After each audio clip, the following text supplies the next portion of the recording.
kulay ng pagdiriwang, kung saan nagtatagpo ang abalan ng lungsod at ang payapang diwa ng probinsya. Ayon sa alamat, noong panahon ng panlalakot ng mga Hapon, ang mga mamamayan ng Cavite noong kilala bilang buhok ng mga taga-liit ay dumaan sa matinding pagsubok. Napilitan silang magtago sa simbahan ng Santa Ana upang makaligtas sa panganib. Sa gitna ng kanilang kawalan ng pag-asa, nagpakita si Santa Ana kasama ang batang si Maria, ang kabataang Birhen Maria.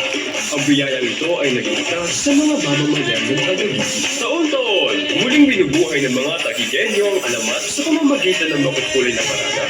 Tradisyonal na sayaw, husay ng mga mangingisda, pananampalataya ng bayan, at mga tindahan ng lokal na pagkain tulad ng tikpas, opya, at matatamis na melon ng Taguig. Ngayon, habang patuloy na umuunlad ng Taguig bilang isang probinsiyad, ating palawakin at pagyamanin ang sarili at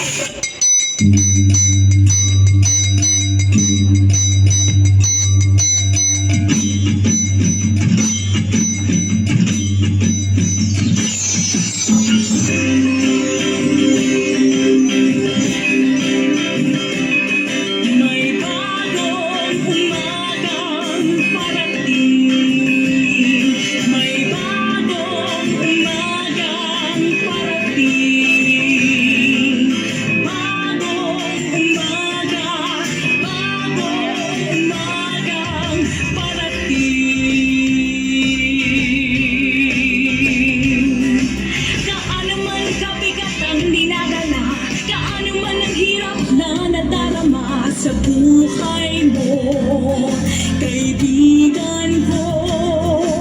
Walang pasanin na hindi kumadaan, walang pagsubok na hindi nalalampasan.